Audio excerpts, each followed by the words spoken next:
আসসালামু আলাইকুম আপুরা ভাইয়েরা, তোমরা কেমন আছো? আমি কিন্তু ভালো আছি। আজকে তোমাদের জন্য একটি নতুন ব্লগ নিয়ে আসলাম। এখানে ধনিয়া পাতা সজনা পাতা পিঠে ভেজে নিলাম, আর এখানে হচ্ছে রসুন, তারপরে শুকনো মরিচ একটু ভালো করে ভাজবো, স্কিপ ক্যামেরায় ভেজে নিলাম। আর এখানে পেঁয়াজ কুচি, তারপরে হচ্ছে এলাচ, দারচিনি, লবঙ্গ, তেজপাতা সব কিছু দিয়ে দিছি। আর হাঁসের মাংস রেসিপি আগের আছে, এই জন্য আজকে রেসিপিটা দিলাম না, একভাবেই তো রান্না করা হয়। যারা আমার ভিডিওটা দেখেন অবশ্যই লাইক করে যাবেন, কমেন্ট করে যাবেন এবং প্রথম থেকে শেষ পর্যন্ত দেখার জন্য অনুরোধ রইল। আর যারা আমাকে সাবস্ক্রাইব করেন না, যদি ভিডিওটা ভালো লাগে অবশ্যই সাবস্ক্রাইব করে পাশে থাকবেন।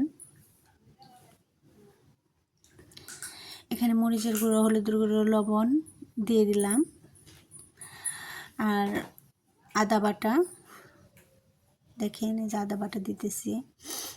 জিরার আদা বাটাটা আমি একসাথেই দিই, ধনিয়া বাটা, রসুন বাটা সব কিছু দিয়ে দেবো একে একে। আর হাঁসের মাংস একটু মশলাটা বেশি লাগে, এই কারণে একটু বেশি দেওয়া হলো। এই যে দেখেন হাঁসের মাংসগুলো আমি একে একে দিয়ে দেবো।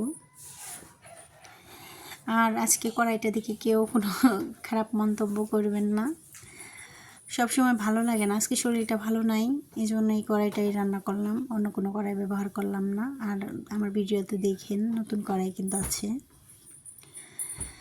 আর আমি খালি পাটা ধুয়ে মশলার পানিটা দিয়ে দিছি, এভাবেই খালি কষিয়ে রান্না করব।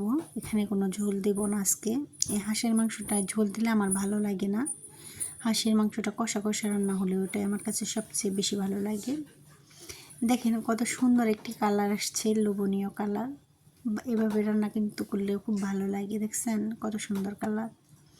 আর এখানে শাশুড়িকে মরিচ ভর্তা বানানোর জন্য আমি বসিয়ে দিচ্ছি, কারণ জানেন শাশুড়িদের হাতের ভর্তা অনেক খাইতে অনেক মজা লাগে, ভালো লাগে। আর যেভাবে তারা মিহি করে বাটে, আমরা এইভাবে সত্যি কথা এখন এইভাবে আমরা বাটতে পারি না। তাদের কাজ মানে অন্যরকম আগের মুরব্বীদের হাতের। আর এই পাটায় মাখিয়ে যদি ভাত খাওয়া হয় অনেক অনেক মজা লাগে কিন্তু।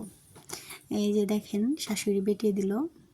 আর এই বিকালবেলায় আমার ছোট যা, আমরা আর একটা যা আছে, তিনজনে মিলে একটু সরিষা ক্ষেত দেখতে গেলাম, কারণ আমাদের বাড়িতে কোনো ছেলে মানুষ নাই, নিজেদের কাজ নিজেদেরই করতে হয়।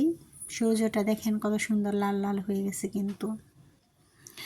এখানে যা মেয়ে কিনে দাঁড়িয়ে রয়েছে, ওই দেখেন ছোট যা শাক তুলতেছে, যেখানেই যাবে একটা না একটা কিছু করবে, বসে থাকবে না। বলতেছে শাক তুলা, আমি তুলি না। আমার ভিডিওটা যদি ভালো লাগে অবশ্যই কমেন্ট করে জানাবেন। আল্লাহ হাফেজ।